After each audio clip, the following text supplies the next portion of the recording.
सभी को नमस्कार। आप सभी का व्यास क्लासेस में हार्दिक स्वागत। ठीक है, हमारी जो नेक्स्ट प्रश्नावली है वो 8.2 है। 8.2 में हमको 8.2 का परिचय पढ़ना है। 8.2 के परिचय में आपसे यूं पूछा जाएगा कि साइन, देखो कोणों के नाम पूछे जाते हैं, एंगल्स के नेम पूछे जाते हैं आपको। साइन 90 डिग्री, साइन 30 डिग्री की वैल्यू क्या होती है, साइन 90 डिग्री का मान क्या होता है। ठीक है, जैसे cos 90, tan 90, ऐसे कुछ मान पूछे जाएंगे आपसे और उन जो वैल्यू होगी उसको आपको उस जो आपका क्वेश्चन है उसके अंदर आपको रख के उसको सॉल्व करना है। आपको एक क्वेश्चन ऐसा पूछा जाएगा तो वो सारे मान कहाँ से आए हैं, ठीक है, वो जितने भी आपकी वैल्यू है वो कहाँ से आई है उसको हमको डिस्कस करना है यहाँ पे।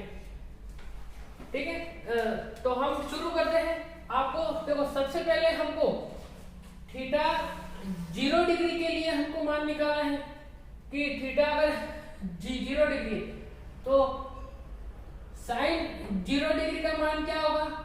ठीक है, cos 0 degree, tan 0, cot 0, sec 0 और cosec 0 डिग्री। ठीक है, इनके जो मान होंगे वो क्या होंगे वो देखने हैं हमको।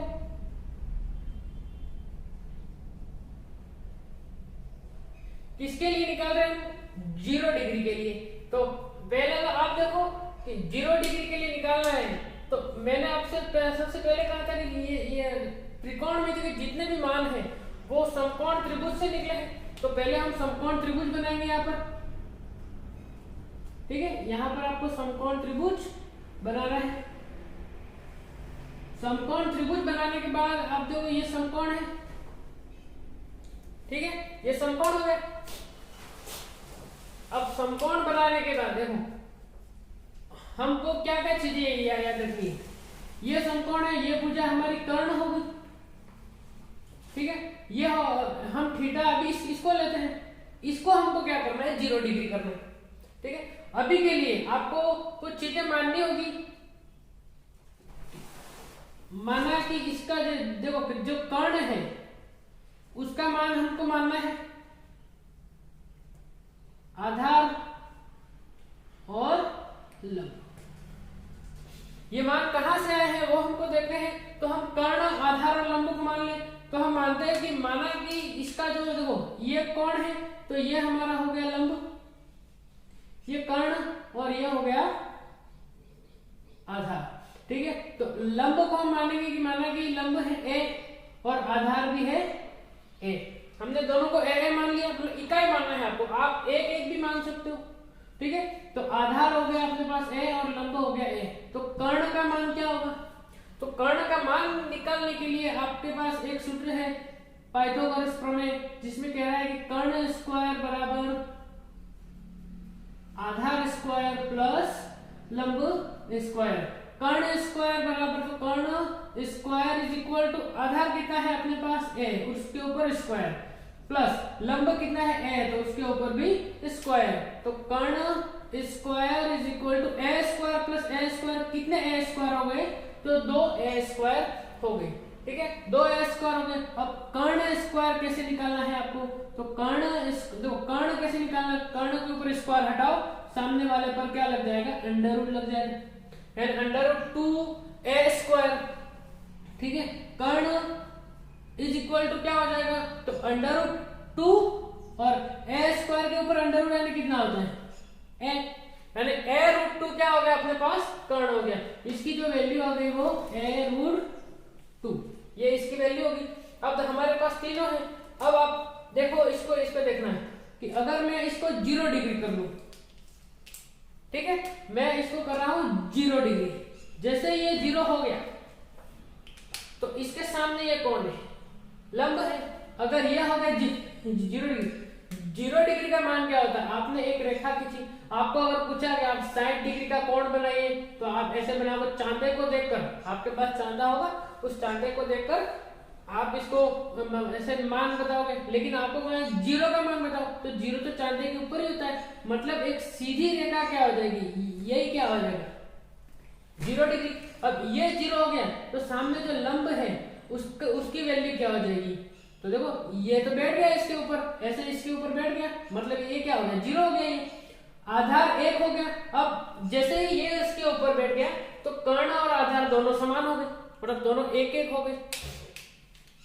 ठीक है, तो अब इसके मान क्या होगा? जब आप थीटा 0 डिग्री लोगे, ठीक है, मैं यहाँ पर लिख देता हूँ, ठीक है, इसको यहाँ पर लिख देता हूँ। जब आपने थीटा का मान 0 डिग्री लिया तो आपके लिए कर्ण का मान जो है और आधार का मान और लंब का मान, तो कर्ण की जो वैल्यू है, हाइपोटेन्यूज की जो वैल्यू है आपकी, वो हो जाएगी, देखो आधार के इक्वल हो जाएगी। ये तो निकल, लंब तो अपने पास हो गया 0, आधार का अपने पास 1 और कर्ण भी इसके ऊपर बैठ गया, आप इसको दे दो 1, दोनों इक्वल हो गए, इसके ऊपर बैठ गया।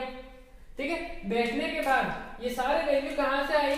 यहाँ पर देखना है इसको कि हमको याद है लाल बटे काका,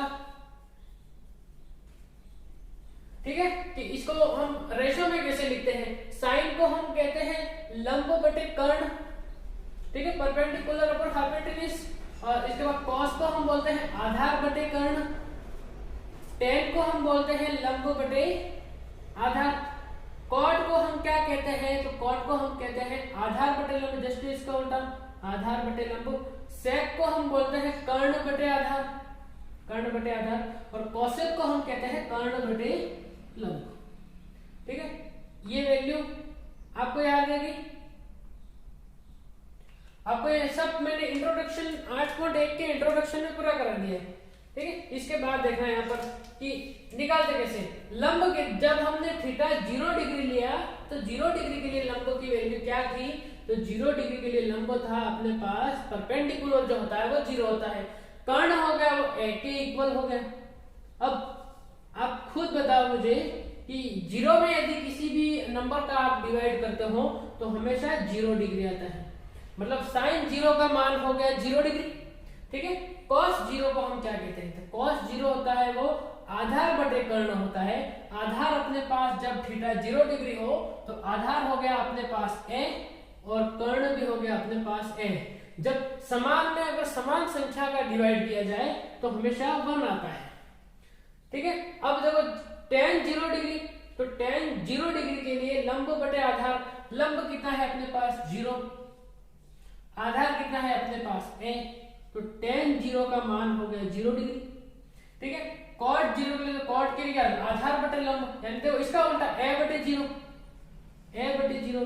तो आप ये ध्यान रखो कि यदि किसी भी नंबर में आप 0 का डिवाइडेशन कर रहे हो, 0 का भाग दे रहे हो, ठीक है, तो हमेशा इनफाइनाइट आता है, अनंत आता है। इसको अनंत भी लिख सकते हो और आप इसको अपरिभाषित भी लिख सकते हो, अपरिभाषित भी लिख सकते हैं। ठीक है, इसके बाद sec 0 यानी कर्ण बटे आधार, कर्ण कितना है अपने पास? a, आधार कितना है अपने पास? a, देखो ये हुआ।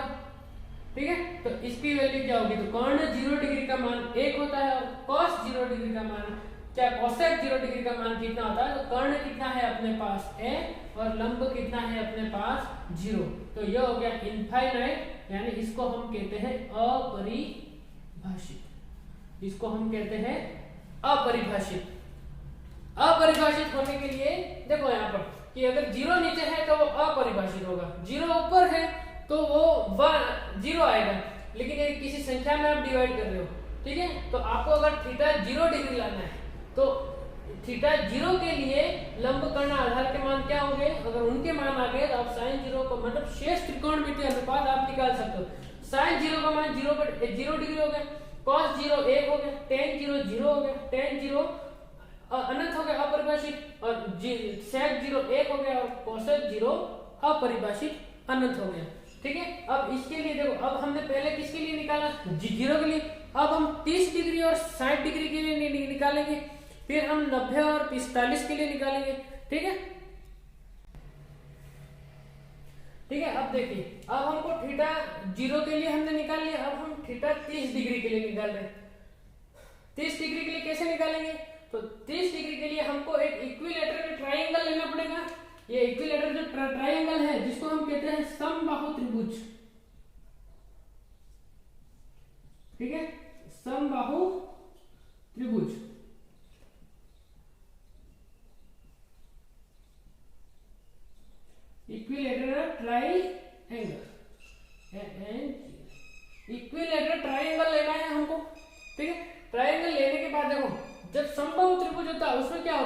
कि वह त्रिभुज जिसकी सभी भुजाएं इक्वल समान होती है। अब समान होती है तो आप इसको मान लो, कैसे मान लो, जैसे पहले माना था कि मान लो ये ए है, ये भी ए है और ये भी ए हो गया, मतलब इस साइड इस भुजा की जो लंबाई है वो ए होगी, इस भुजा की लंबाई भी ए होगी और इस भुजा की लंबाई भी ए होगी, जिसकी सभी भुजाएं बराबर हो उसको हम समबाहु त्रिभुज कहते हैं। समबाहु त्रिभुज कहने के बाद देखो, अब जब त्रिभुज सेम और समबाहु त्रिभुज के प्रत्येक कोण का मान कितना होता है, तो आपको सबको मालूम है इसका जो प्रत्येक एंगल है, ठीक है, ये अगर भुजाएं समान है तो कोण भी समान होंगे। ये 60 डिग्री होता है, ये भी 60 डिग्री और ये भी 60 डिग्री। और आप सभी को मालूम है कि त्रिभुज के तीनों कोणों का अंदर वाले जो कोण है, इंटरनल एंगल है, इनका जो एंगल होता है एक तो इंटरनल है एक एक्सटर्नल होता है, तो 180 डिग्री होता है। आप सबको मालूम, ठीक है, 180 डिग्री होता है इनका एंगल होता है। हमको किसके लिए निकालना है, 30 डिग्री के लिए, यहाँ तो 60 डिग्री है, तो 30 डिग्री के लिए निकालने के लिए हमें को 30 कर लेंगे, मतलब यहां से हम डालेंगे शीर्ष लंब, शीर्ष लंब डालेंगे जो 90 डिग्री का एंगल यहाँ पर बनाता है। इससे कोई प्रॉब्लम, देखो ये 60 है ये 60 है, तो ये कितने कितने का हो जाएगा, अगर ये पूरा 60 है मतलब ये आधा आधा हो जाएगा, ये 30 डिग्री और ये भी 30 डिग्री। अब 30 डिग्री के लिए ये 30 डिग्री हो गए, ठीक है, हमारे पास ये 30 डिग्री है, इसके सामने हमको कौन कौन सा लेना है, ये वाला लेना है, तो इसके सामने ये क्या हो जाएगा, लंब, ये क्या हो जाएगा, ये फिक्स है हमारे पास 90 के सामने कर्ण, और ये हो जाएगा हमारे पास आधार, ये हमारे पास आधार हो गया। अब हमारे सामने के लंब क्या होगा, सब कर्ण क्या होगा, आधार क्या होगा, तो उसको हम निकालेंगे अब, ठीक है, लंब और कर्ण की वैल्यू निकालेंगे। तो लंब क्या हो जाएगा, सबसे पहले हम निकालेंगे लंब, ठीक है, लंब निकालते हुए यहां से लेकर यहां तक की जो मान है वो ए है, तो आधा कितना हो गया अपने पास, a/2, ये कितना हो जाएगा a/2, ये भी a/2, मतलब a का आधा हो गया। कर्ण का मान अपने पास कितना है, तो कर्ण है अपने पास a, ठीक है, लेकिन आधार की वैल्यू हमारे पास क्या है, तो आधार की वैल्यू निकालने के लिए आपको पाइथागोरस प्रमेय का उपयोग करना है। आधार की वैल्यू निकालने के लिए आपको पाइथागोरस प्रमेय लेनी है, ठीक है, और आधार होता है, आधार बराबर अंडरवुड कर्ण स्क्वायर माइनस लंब स्क्वायर। देखो ये बिल्कुल इसको उसके जैसा ही है, कर्ण स्क्वायर बराबर आधार पर लंब स्क्वायर, पक्षांतर करने पर आप आधार की वैल्यू निकाल सकते हो, ये सारा पहले बता दिया गया है, ठीक है। तो आधार क्या हो जाएगा, हमको यहाँ पर आधार की वैल्यू लिखनी है, ठीक है, और 30 डिग्री के लिए आधार लंब कर्ण इनके मान हमको यहाँ रख के उनकी वैल्यू निकाल लेनी है। तो आधार हो जाएगा, देखिए यहाँ पर आधार, में इसको ऐसे खींच देता हूँ, आधार बराबर कर्ण कितना है अपने पास a, तो a का स्क्वायर माइनस लंब कितना है a/2, तो a/2 का होल स्क्वायर, ठीक है, यहाँ पर अंडरवुड a का square minus a square upon 2 का स्क्वायर भी कितना आ जाएगा 4, ठीक है। अब हम ये क्या करते हैं, एक लेते हैं और इनका लघुत्तम लिया देते हैं, एलसीएम लेते हैं, इनका लघुत्तम हो जाएगा 4, 1 का 4 में भाग दे दिया 4 और 4 का ऊपर गुणा हो गया 4a स्क्वायर, माइनस का माइनस 4 का 4 में भाग 1 और 1 का a स्क्वायर में गुणा हो गया a स्क्वायर, तो इसके 4a स्क्वायर में से 1 a स्क्वायर गया, तो 3a स्क्वायर बाय 4। अब देखो इस पूरे के ऊपर स्क्वायर है, तो आप इसको ऐसे कर लो कि 3a स्क्वायर के ऊपर भी अंडरवुड और 4 के ऊपर भी अंडरवुड, तो 3, देखो अंडरवुड 3 का तो स्क्वायर रूट निकलता नहीं है, तो अंडरवुड 3 हो गया, a स्क्वायर के ऊपर अंडरवुड हो तो ये a हो गया, अपॉन 4 का वर्गमूल स्क्वायर रूट क्या होता है, तो 2।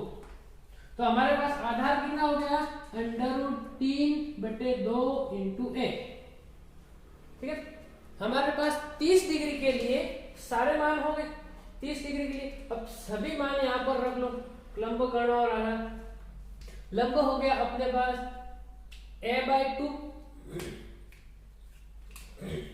ठीक है, लंब हो गया अपने पास a/2 अपॉन कर्ण हो गया अपने पास a, देखो ये ऐसे है a/2 और कर्ण हो गया अपने पास अपॉन a, ठीक है। अगर ये वैल्यू देखो अपॉन में एक बार फिर लिखा हो, ठीक है, तो ये से कट जाता है, ऊपर बचा 1 और नीचे हो गया 2। साइन 30 डिग्री का मान 1/2। आगे आपको साइन 30 डिग्री का मान 1/2।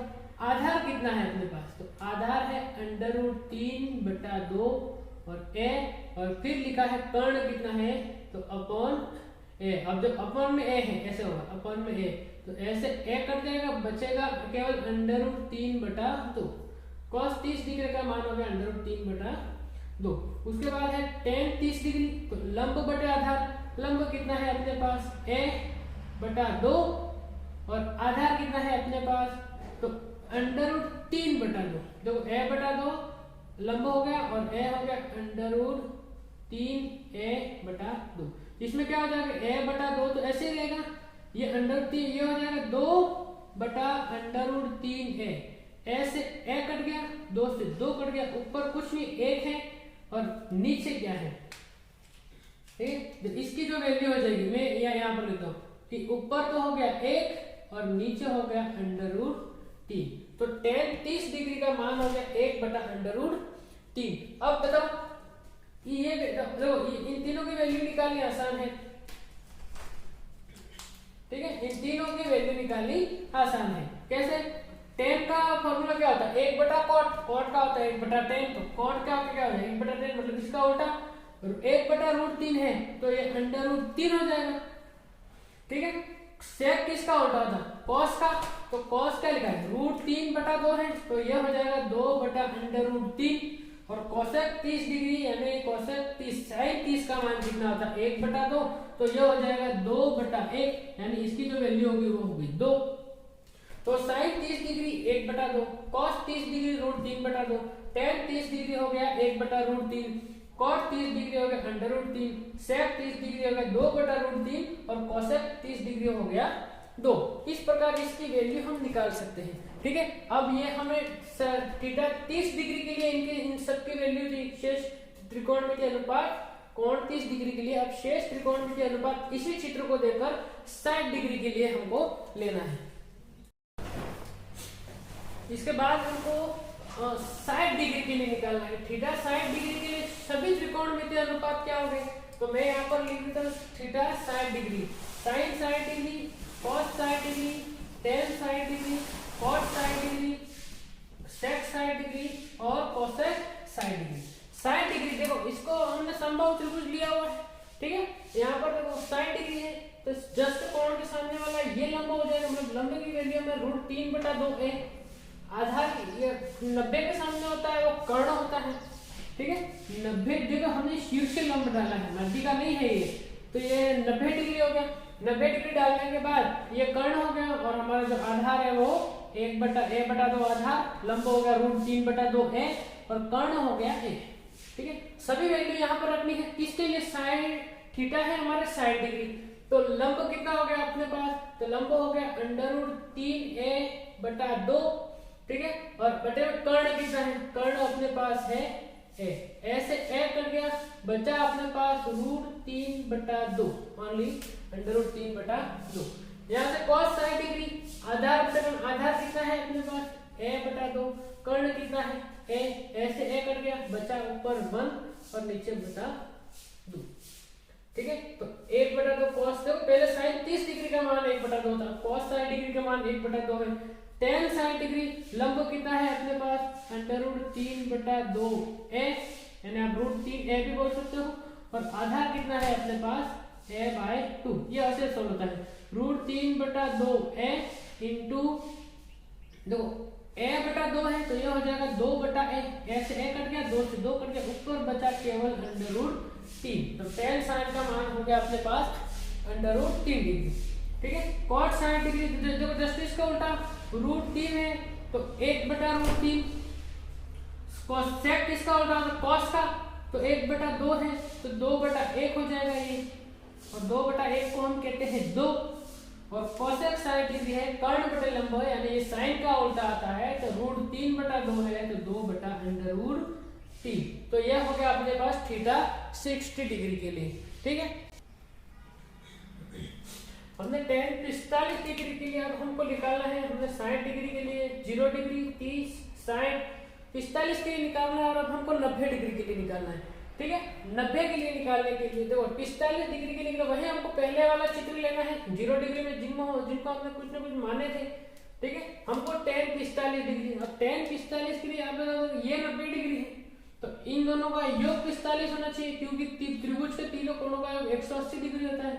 तो ये भी 45 डिग्री और ये भी 45 डिग्री, तो दोनों कोण समान है। अब दोनों कोण समान है, आधा इसको ले लो या इसको ले लो, लंब इसको ले लो या इसको ले लो, एक ही बात है। ठीक है, तो हम इसके लिए हमारे लिए आधार और लंब समान होंगे। 30 डिग्री के कोण के लिए तो थीटा 45 के लिए आधार और लंब समान होंगे। कर्ण का मान हमने सबसे पहले निकाल लिया है a√2, ये हमने माना है, सबसे पहले माना था कि वही है ये। तो देखो आधार क्या हो जाएगा अपने पास, तो आधार हो गया अपने पास a। ठीक है, लंब कितना हो गया a क्योंकि ये दोनों समान है। कर्ण कितना हो गया, तो कर्ण हो गया अपने पास a√2। ये वैल्यू आप एक एक करके इनके अंदर रख दो, आ जाएगी। लंब का मान कितना है अपने पास a है, बटे कर्ण का मान कितना है a√2 है। a से a कट गया, बचा ऊपर a और यहाँ बचा √2। ठीक है, आधार की वैल्यू कितनी है a, कर्ण की वैल्यू कितनी है a√2, a से a कट गया, बचा 1/√2। ठीक है, tan 45 के लिए लंब की वैल्यू है a, आधार की वैल्यू है a क्योंकि दोनों इक्वल है और समान में समान का भाग हमेशा एक आंसर देता है हमको। cot 45 जो इसका उल्टा वही है, a/a बराबर 1 हो गया।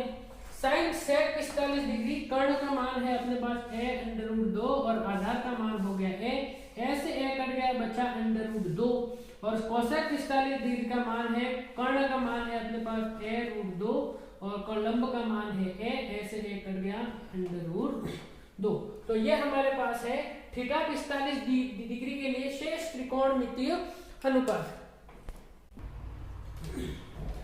अब हमें निकालना है थीटा 90 डिग्री के लिए। ठीक है, थीटा 90 डिग्री के निकालने के लिए sin 90 का मान, cos 90, tan 90 का मान क्या होगा, तो वही हमको जो पहले वाला चित्र लिया था वही लेना है। पहले वाला चित्र लेने के बाद देखो हमने माना था कि आधार जो है वो a है, लंब a है और कर्ण का मान a√2 है। ठीक है, अब थीटा हमारे पास ये है, इसको हमको 90 डिग्री करना है। तो इसको 90 डिग्री करने के लिए आप इसको आगे बढ़ाओ, जैसे मैंने इस कोण को और आगे बढ़ाया तो ये यहाँ तक आ गया।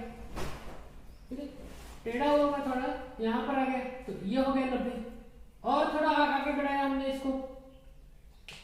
ठीक, आगे बढ़ाने के बाद देखो आधार की जो वैल्यू है वो डिक्रीज कम हो रही है, धीरे धीरे कम होती जा रही है। ठीक है, इसको और आगे बढ़ाया हमने, ये देखो और आगे बढ़ाया हमारे तरफ, तो ये इसकी वैल्यू और आगे धीरे धीरे आप अगर इसको आगे बढ़ाते जाओगे तो यहाँ पर जो कर्ण जो पहले कर्ण था वो इस लंब के इक्वल हो गया, मतलब कर्ण और लंब दोनों क्या हो गए, बराबर हो गए। यहाँ पर मैं लिख देता हूँ कि कर्ण बराबर लंब, यानी hypotenuse is equal to perpendicular हो गया। ठीक है, तो यहाँ पर कर्ण की वैल्यू भी, लंब की वैल्यू भी a हो जाएगी और कर्ण की वैल्यू भी a हो जाएगी। लेकिन देखो आधार जो था वो धीरे धीरे कम होता गया, कम होते होते यहाँ पर 90 डिग्री का कोण तो यहाँ बने, तो आधार हो गया अपने पास 0 डिग्री, लंब का मान हो गया a और कर्ण का मान भी हो गया a। ठीक है, लंब की जो वैल्यू है, हम अब देखो थीटा 90 डिग्री के लिए लंब की जगह लंब का मान, कर्ण और उनके मान हमको रखने हैं। ठीक है, लंब का मान अपने पास हो गया a और कर्ण का मान अपने पास हो गया a/a, यानी समान में समान का डिवाइडेशन करते हैं तो वैल्यू हमारी जो आती है वो 1 आती है। फिर cos 90 डिग्री के लिए तो आधार का मान कितना है हमारे पास 0 डिग्री और कर्ण का मान कितना है a। 0 में यदि किसी संख्या का आप डिवाइड करते हो तो हमेशा 0 डिग्री आता है। tan 90 डिग्री का मान निकालना है हमको। ठीक है, tan 90 डिग्री लंब की वैल्यू क्या है हमारे पास a और आधार की वैल्यू कितनी है अपने पास 0। यदि किसी नंबर में आप यदि 0 का डिवाइडेशन करते हो तो हमेशा इनफाइनाइट आता है, जिसको हम कहते हैं अपरिभाषित या अनंत। अपरिभाषित भी बोल सकते हो, अनंत भी कह सकते हो। cot 90 डिग्री की वैल्यू क्या होगी, तो cot का मान है आधार बटे लंब, आधार हो गया अपने पास 0 डिग्री और लंब की जो वैल्यू हो गई वो हो गई a डिग्री, तो 0 बटे a देखो जस्ट पहले की तरफ। ठीक है, तो यह हो जाएगा अपने पास 0 डिग्री। सेक 90 डिग्री का मान, तो कर्ण का मान है अपने पास a और आधार का मान है अपने पास 0 डिग्री। तो ये कितना हो गया, इनफाइनाइट हो गया, अपरिभाषित हो गया, अपरिभाषित। अब कोसेक 90 डिग्री का मान, तो कर्ण का मान है अपने पास a और लंब का मान है अपने पास a बाय a कितना हो गया 1 डिग्री। ठीक है, तो कोसेक 90 डिग्री। तो इस प्रकार हमने सबसे पहले थीटा बराबर 0 डिग्री के लिए निकाला था, थीटा बराबर 30 डिग्री के लिए, थीटा बराबर 60 डिग्री, थीटा बराबर देखो 30 और 60 के बीच में भी हमने 45 डिग्री, थीटा बराबर 90 डिग्री। ये वैल्यू हमारे द्वारा पूरी निकाली गई। ये जो मान जो वैल्यू होती है वो कहाँ से आती है, तो वो यहाँ से आती है। अब हम इन सभी वैल्यू को एक सारणी के अंदर रख लेंगे। वो सारणी हमको प्रश्नावली 8.2 है उसमें याद रखनी है पूरी की पूरी कि ये सारणी क्या है। ठीक है, अभी इसके बाद में इसको एक सारणी में ही पिरो दूंगा। इन सभी ये जो मणके आए हैं हमारे पास उसको एक सारणी में रख देंगे। सारणी के रखने के बाद यदि आपको ये मान याद नहीं रहते हैं कि साइन 90 है, कॉस 90 है, हमको 30 डिग्री 45 डिग्री ये मान याद नहीं आते हमको, तो फिर क्या आइडिया करें। तो एक ही आइडिया है, उसके बाद वो हम सारणी के अंदर देखेंगे पूरी की पूरी। ठीक है, हमने एक एक करके सारे मान निकाल लिए थे। ठीक है, हमने चित्र सहित मतलब हमने त्रिकोणमितीय अनुपात जितना भी था समकोण त्रिभुज की सहायता से और एक समबाहु त्रिभुज की सहायता से सभी मान एक एक करके हमने निकाले थे। अब हम उन सभी मानों को एक करके सारणी के अंदर रख देते हैं ऐसे। ठीक है, सारणी के अंदर रखने के बाद सारणी के अंदर रखने के देखो साइन 0 डिग्री यहाँ से देखना 0 डिग्री और साइन 0 का मान 0 डिग्री, साइन 30 का मान 1/2, साइन 45 का मान 1/√2, साइन 60 का मान √3/2 और साइन 90 का मान 1 हो गया। ठीक है, कॉस 0 का मान 1, कॉस 30 का मान √3/2, कॉस 45 का मान 1/√2, कॉस 60 का मान 1/2 और कॉस 90 का मान 0 हो गया। ठीक है, और tan 0 का मान कितना हो गया, तो देखो tan 0 का मान 0, tan 30 1/√3, tan 45 1, tan 60 √3 और tan 90 हो गया अनंत हो गया। tan 0 cot 0 डिग्री हो गया अनंत हो गया, cot 30 डिग्री का मान √3, cot 45 का मान 1, cot 60 का मान 1/√3 और cot 90 का मान 0। सभी मान हमने एक एक करके निकाले कि कहां से आए हैं ये यू। cosec 90 का देखो sec 90 का sec 0 का मान 1, sec 30 का मान 1 2/√3, sec 45 √2, sec 60 √2, sec 90 अनंत अपरिभाषित। cosec 0 डिग्री का मान अनंत हो गया, cosec 30 डिग्री का मान 2 हो गया, cosec 45 डिग्री का मान √2 हो गया, cosec 60 डिग्री का मान 2/√3 हो गया, cosec 90 का मान 1 हो गया। ठीक है, तो ये हमने कुछ मान वैल्यू निकाली थी शेष त्रिकोणमितीय अनुपात के सभी कोण के मान। देखो इसके आगे भी चलता है ये, इसके आगे भी हम क्लास 11वीं में पढ़ेंगे। जब क्लास 11वीं में हम पढ़ते हैं तो एक से देखो 90 के बाद और जोड़ दो आप 120 डिग्री है, 180 डिग्री है, आप जहां तक जाना था 720 जहां तक अनंत तक जहां तक जाओ वहां तक ये मान निकलते हैं, वो हम क्लास 11वीं में पढ़ेंगे इससे आगे। ठीक है, तो ये सारे मान हैं। अब हमको ये याद नहीं रहेंगे। मुझे मालूम है कि क्लास के अंदर जो पीछे बैठने वाले बच्चे होते हैं अब पीछे बैठने वाला भी होशियार होता है, आगे बैठने वाला ढ भी होता है। ठीक है, तो ये उसके लिए है जिसको ये सारे मान याद नहीं होते हैं। ठीक है, तो याद नहीं होते हैं उसके लिए एक शॉर्ट ट्रिक है। उस शॉर्ट ट्रिक की सहायता से हम ये सारे मान लिखेंगे। आपको केवल 2 लाइनें केवल याद रखनी है, एक तो आपको साइन की याद रखनी है और एक आपको टेन की याद रखनी है। ठीक है, साइन डिग्री की वैल्यू आप ये याद रखो 0, 1/2, 1/√2, √3/2 और 1 केवल। और टेन की याद रखो 0, 1/√3, 1 √3 और अनंत।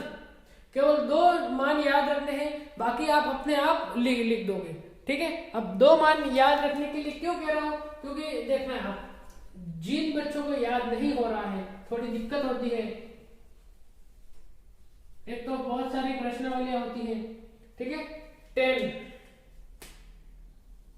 जो मान मैं आपको याद रखने के लिए कह रहा हूं वो कह रहा हूं, केवल याद रखना है आपको।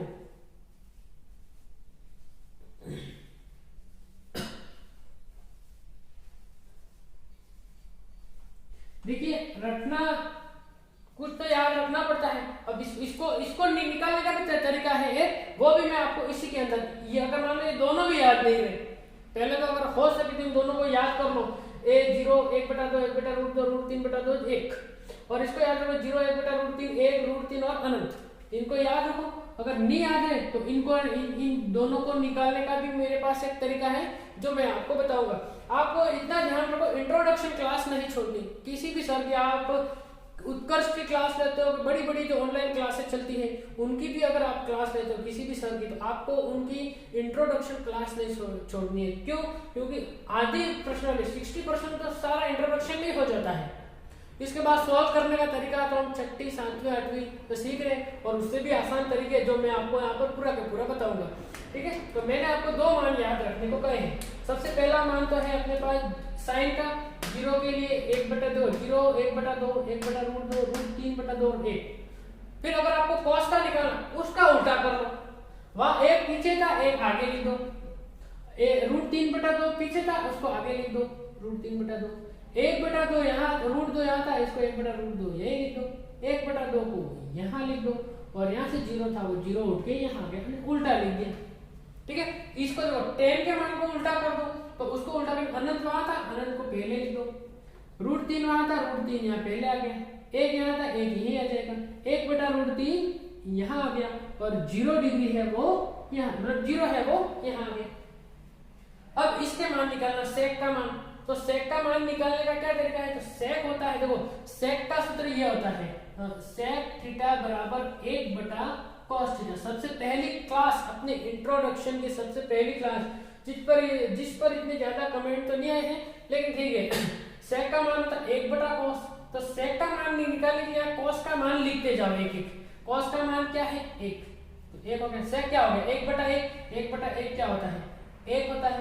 फिर देखो सेक का मान √3/2 है, तो √3/2 ये यहाँ पर √3/2 उल्टा हो जाएगा, यानी 2/√3 हो जाएगा। ये उल्टा करने का मतलब ऐसे उल्टा कर लो, देखो 1 तो 1/1, √3/2 तो 2/√3, 1/√2 तो √2/1, और √2/1, 1 में किसी भी संख्या में 1 का भाग लगाओ वही संख्या आएगी, नीचे 1 हो तो आपको वही संख्या लिखनी है। उल्टा करो 2/1 यानी कि 2, और इसको उल्टा करो 1/0। यहाँ उल्टा करने का मतलब है 1 के बटे के अंदर लिखना है, 1/0 और 0 नीचे है, मतलब इसका मतलब हो गया वो इनफाइनाइट। ठीक है, इसको उल्टा करना है 1/1 1/1 ऐसे, तो इसको 0 को उल्टा करोगे तो 1/0 आएगा। देखो यहाँ पर ये 0 कहाँ रखोगे? यहाँ रखोगे, और 1 में 0 का भाग लगाओ। मैंने कहा किसी भी संख्या में यदि आप 0 का भाग लगाते हो हमेशा इनफाइनाइट आता है, इनफाइनाइट। बस अब इसका उल्टा कर लो, ये इनफाइनाइट हो गया, यहाँ से 2 आगे आ गए, फिर √2 यही हो गया, 2/√3 यहाँ आ गया, और ये 1 होगा वो यहाँ। मैंने आपको केवल 2 मान याद करने को कहे हैं, ये केवल 2 ही मान आपको याद रखने, बाकी इसको आप उल्टा लिखते जाओ, इसको उल्टा लिखो, इसको अब देखो इसको उल्टा लिखा, कॉस का उल्टा किया तो सेक का मान, और सेक को उल्टा करते इसको सेक का मान आ गया। ठीक है, अब ये तो अगर आप याद रखते हो ठीक है, और इसके बाद भी अगर आपको ये याद नहीं रहे तो एक और आइडिया है जो इसी क्लास में मैं आपको बता रहा हूँ। ठीक है, अभी थोड़ा सा मिटाने, अब देखो वो ट्रिक क्या होती है। ठीक है, ट्रिक ये होती है कि आपने ग्राफ बनाया होगा। ठीक है, ग्राफ के अंदर ये 0 से शुरू करते हैं, 0 से ये प्लस की ओर जाता है, ये प्लस की ओर, ये माइनस की ओर, मतलब ये होता है वो 4 चतुर्थांश में, यानी पहला चतुर्थांश, द्वितीय, तृतीय और चतुर्थ, 4 भागों बटा होता है। सभी कोण भी किसी बिंदु के 4 और ही बनते हैं। ठीक है, तो सबसे पहले क्या करते हो, 0 से शुरू है तो सबसे ऊपर लिखो 0। ठीक है, उसके बाद लिखो 1, इसके बाद लिखो 2, उसके बाद लिखो 3, और उसके बाद लिखा 4। ठीक है, 1 2 3 4 लिख दिया। 1 2 3 4 लिखने के बाद सब में जब 4 भागों में विभाजित है तो सब में 4 का भाग लगाओ, 4 का भाग इसमें भी, 4 का भाग इसमें भी, 4 का भाग इसमें भी, 4 का भाग इसमें भी, और 4 का भाग इसमें भी। ठीक है, 4 का भाग लगाने के बाद ये कोण इतने बड़े नहीं होते हैं, सबके ऊपर हम क्या लगाते हैं? Under root. इसके ऊपर भी अंडर रूट लगा दो, इसके ऊपर भी अंडर रूट लगा दो, इसके ऊपर भी अंडर रूट लगा दो, इसके ऊपर भी अंडर रूट लगा दो, और इसके ऊपर भी अंडर रूट लगा दिया। अंडर रूट लगाने के बाद ठीक है, सबके ऊपर मैंने अंडर रूट लगा दिया। या लास्ट में अगर नहीं दिख रहा है 4/4 है, ठीक है, सबके ऊपर अंडर रूट लगा। अंडर रूट लगाने के बाद देखो 0/4, तो 0 का अंडर रूट तो 0 होता है और 4 का जो स्क्वायर रूट होता है वो 2 होता है। तो 0 में आप किसी भी संख्या का भाग लगाओ हमेशा क्या आता है 0। ठीक है, अगर पहली लाइन अगर याद नहीं हो तो ये आइडिया है अपने पास। 1 में 4 का भाग लगाओ, देखो ये ऐसा है कि अगर a/b के ऊपर अगर आपको अंडर रूट दिख रहा है, मतलब आप इसको अलग अलग सेपरेट में लिख सकते हो। a के ऊपर भी अंडर रूट और b के ऊपर भी अंडर रूट, यानी स्क्वायर रूट दोनों के ऊपर आता है। तो 1 का स्क्वायर तो होता है 1 और रूट ये 4 का स्क्वायर रूट होता है 2। ठीक है, यहाँ पर देखो ये अंडर रूट 2 हो गया, तो अंडर रूट 2/√4, रूट 2 का स्क्वायर नहीं निकलता है। तो आप उसको देखो, इसको सॉल्व करने का एक ही तरीका है। ऊपर लिखा है इस रूट 2 और नीचे लिखा है 4, तो अंडर रूट 2 का वर्गमूल नहीं निकलता है, अंडर रूट 2 ही रहने दो। 4 का वर्गमूल होता है 2। अब 2 को हम लिख सकते हैं, देखो अंडर रूट 2 तो 2 हम जब लिखते हैं तो √2 × √2 करते हमेशा 2 आता है। अब वो कैसे, उसका एक ही कारण है, अंडर रूट का मतलब होता है उसके ऊपर घात आधी। आप मान लो a के ऊपर अगर अंडर रूट लगाओ या उसके ऊपर घात आधी लगाओ, एक ही बात है। ठीक है, a के ऊपर आप √2 लगाओ, स्क्वायर अंडर रूट लगाओ या घात आधी करो, एक ही बात है।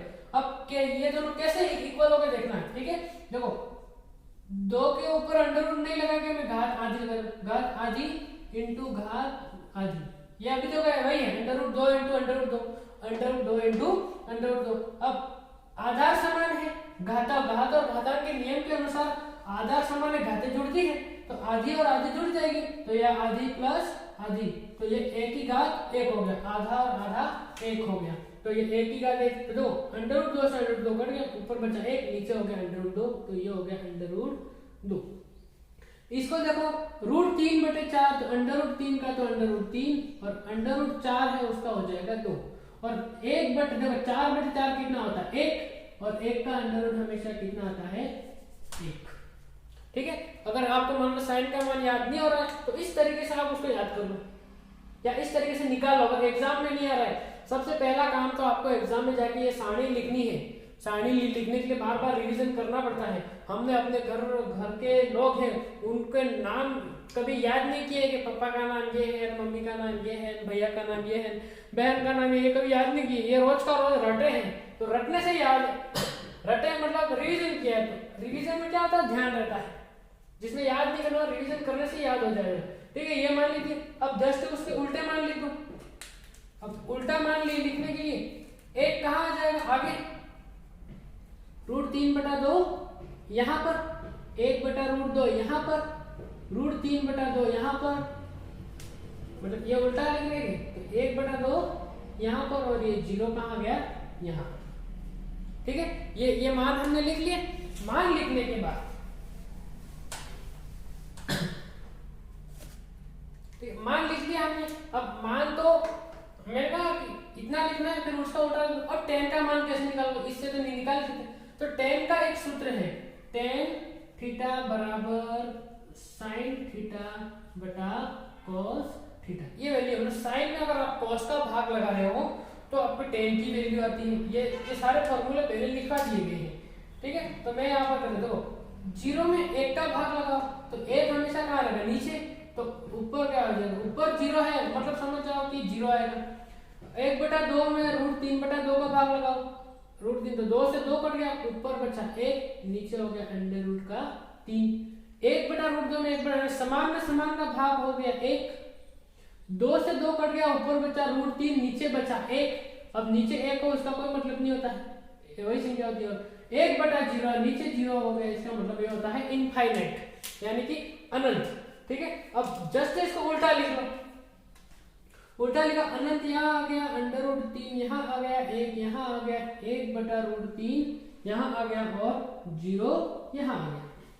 ठीक है, इसके बाद देखो sec 60, तो मैंने आपको sec का मान पहले से निकालना, इसका उल्टा करो, 1/1 यानी 1 हो गया, यहाँ पे √3/2 तो मतलब हो गया 2/√3, cos 1/√2 तो ये हो गया √2, 1/2 तो ये हो गया 2/1 यानी 2, और 1/0 का मतलब हो गया इनफाइनाइट, अनंत हो गया। अब जस्ट इसका उल्टा लिख दो, यहाँ पर अनंत आ जाएगा, यहाँ पे 2 आ जाएगा, यहाँ पे √2 आ जाएगा, यहाँ पे 2/√3 आ जाएगा और यहाँ पर 1 है। मतलब तीनों ही हमने नियम से, ठीक है। एक तो हमने ये जितने भी कोण थे वो कैसे निकाले, चित्र की सहायता से, फिर हमने उसको एक सारणी में बनाया, सारणी में रखने के बाद मैंने आपको कहा साइन और टेन का मान याद रख के एक दूसरे का उल्टा करके लिख दो। इसके बाद मैंने आपको कहा कि मान लो साइन का मान भी याद नहीं रहता है तो ये ऊपर वाला है, पहले 0 1 2 3 4 लिखो, सब में 4 का भाग लगाओ, सबके ऊपर 100 कर दो और सबको सॉल्व करते जाओ तो साइन का मान आ जाएगा और वापस वही वैल्यू, ठीक है। तो ये हमारी थी 8.2 प्रश्नावली 8.2 की इंट्रोडक्शन क्लास थी, यानी उसका परिचय बताया था कि हमको साइन 90 कॉस 90 आपको मान पूछेंगे तो आपको ऐसे मान बताने हैं और सवाल के अंदर यानी क्वेश्चन के अंदर आपको उसको पुट करना है, ठीक है। आपको अगर मान लो इंट्रोडक्शन क्लास अच्छी लगी है तो आप उसको लाइक कर देना, क्योंकि अच्छी लगती है तो लाइक तो करते ही है सभी। और आपको अगर ये लगता है कि किसी और का फायदा हो तो आप उसको शेयर कर लो। आपको अगर ऐसी क्लास, देखिए कभी कभी लेट होता है, मेरे पास एक ही ये छोटा सा एक फोन है जिसकी सहायता से मैं करता हूँ, अपने पास इतने बड़े कैमरे तो है नहीं, तो अपने जैसी व्यवस्था होगी उसके अनुसार हम वीडियो बनाते रहेंगे। और आपको ऐसे अच्छे और भी वीडियो चाहिए, ठीक है, तो आप उसको सब्सक्राइब जरूर कर देना।